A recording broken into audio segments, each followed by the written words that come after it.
déjà, merci, bonjour à tous. Déjà, merci à Olivier d'être venu à un rassemblement le 18 mars avec nous au siège de Look France.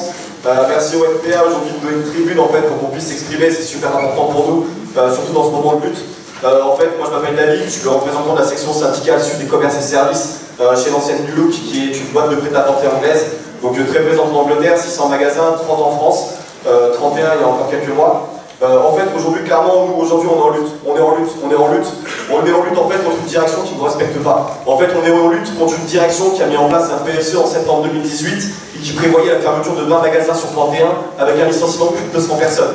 Aujourd'hui, en fait, on est en lutte contre une nouvelle direction de transition qui est arrivée au mois de décembre et qui a vendu du rêve aux salariés en leur faisant croire, miroboler en fait un avenir souriant. On est en lutte en fait aujourd'hui contre cette même direction qui, après ne pouvant pas justifier en fait aujourd'hui les résultats de l'entreprise, nous a annoncé le 28 février en fait qu'il cherchait un repreneur. On est en lutte contre cette même direction qui, 19 jours calendaires plus tard, nous a annoncé en fait qu'on passait devant le tribunal du commerce et qu'on passe en redressement judiciaire. On est en lutte, on s'est déplacé au tribunal de commerce donc lundi 25 et où là on a appris que pendant 6 mois on était en période d'observation par ce même tribunal de commerce justement. Aujourd'hui on est en lutte contre cette direction en fait qui multiplie les délits d'entrave. Aujourd'hui on ne nous respecte pas. On est en lutte dans un secteur d'activité, le prêt-à-porter, qui en fait aujourd'hui est un foyer de déréglementation. C'est qu'on est aussi en lutte comme le sont en fait nos collègues de Burberry, comme le sont nos collègues en fait de Forever 21 et comme le sont en fait nos collègues des autres enseignes demain. C'est qu'aujourd'hui clairement on ne veut pas nous respecter, on essaye en fait clairement de fermer tous les magasins.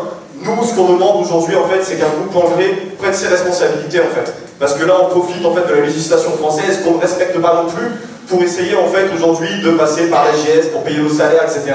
Salaires qu'on n'a toujours pas perçus ce mois-ci et qu'on n'est pas sûr de percevoir sur les prochains jours. Aujourd'hui, en fait, on va aller en Angleterre, en fait, le 8 avril, on va aller au siège Londres, on va leur demander des explications, ils vont prendre leurs responsabilités. Donc clairement, on a besoin de vous, on a besoin de solidarité, on a besoin de monde, on a besoin en fait de mobilisation, parce qu'aujourd'hui c'est très compliqué en fait.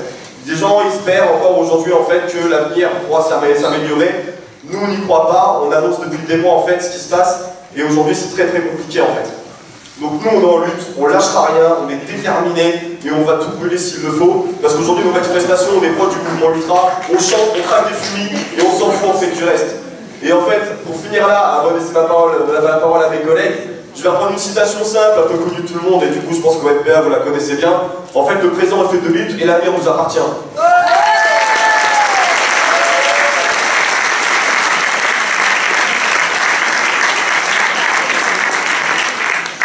Je vais dire après ça, je vais dire. Ouais. Bon, je vais faire simple, je vais parler de moi-même, parce que en fait, on est un collectif. Mais le capital, en fait, essaye de casser ce collectif. Moi, par exemple, je suis convoqué face à la justice le 14 mai pour avoir fait une lettre ouverte à mon directeur, enfin mon président exactement, où je lui demandais, en fait, à travers lui, je demandais donc au groupe de prendre ses responsabilités, en fait, de juste nous payer correctement, en fait, ou de faire en sorte que nos collègues ne perdent pas leur emploi. Bon, donc derrière tout ça, en fait, forcément, donc du coup, on essaye de me mettre devant les tribunaux pour diffamation. À ça, on a rajouté aussi une sanction, on essaie de mettre, on fait dehors, tout simplement, quoi, en fait. Donc, dans ce combat, en fait, asymétrique, en fait, on est face à des machines de guerre, en fait. Donc, on est là, on essaye de se défendre avec nos moyens. Et donc, on essaye de répondre, en fait, et le moyen principal qu'on a trouvé, c'est de rester groupé, collectif.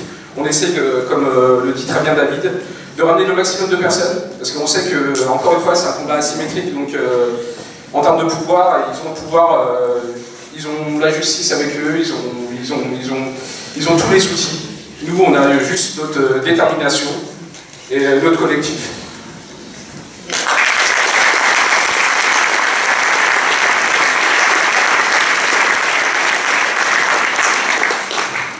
Bonsoir à tous. Moi c'est Christopher et ce soir je suis en colère. Donc ma colère elle est simple.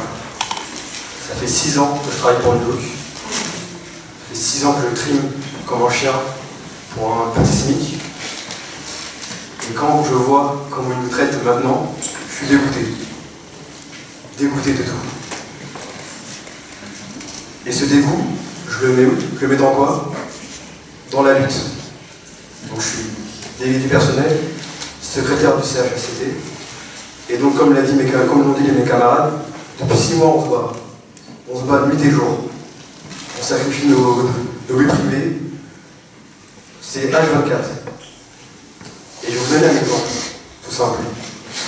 Je suis membre du CHSCT, secrétaire, donc comité d'hygiène, de sécurité et des conditions de travail.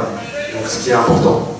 Actuellement, on vit une situation difficile pour les salariés. Nous avons des salariés en dépression, tentative de suicide.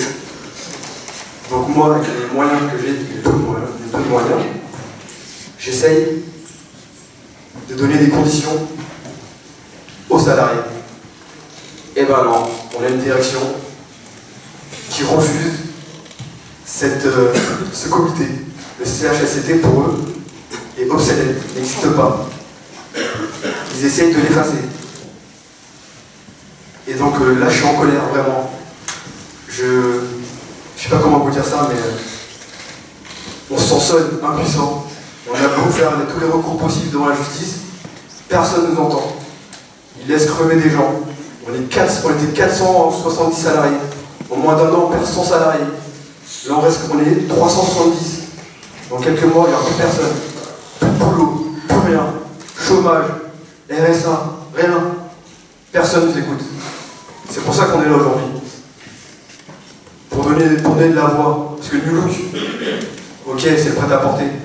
Mais en prenant quoi? Les gilets jaunes aussi.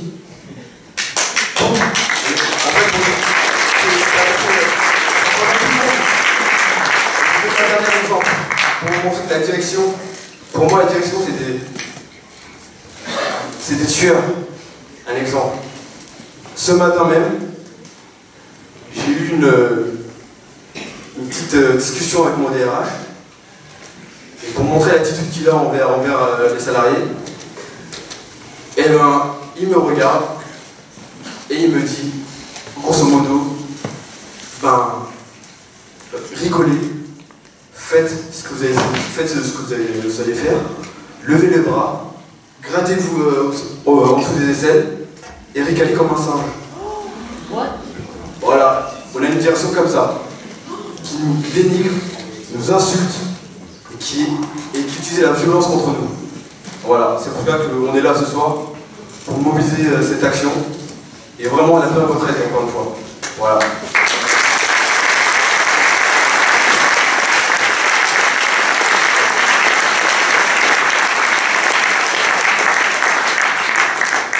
Bonsoir, moi c'est Moussa, je suis délégué du personnel et membre du CE.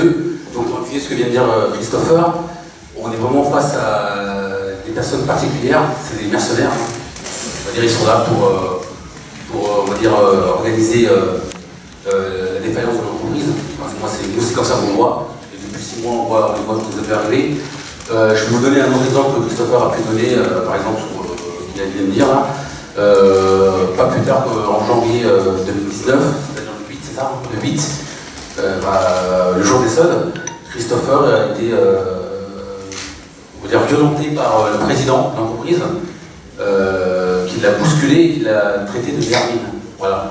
Donc voilà comment on traite le personnel. Voilà les gens qui sont censés montrer l'exemple et qui veulent faire bonne figure devant le personnel. Ce qu'il faut savoir aussi, c'est que ces gens-là sont tout pleins de bonnes paroles, il faut bien se comporter, etc. Mais ces gens-là n'hésitent pas à violer les dispositions légales, du code du travail.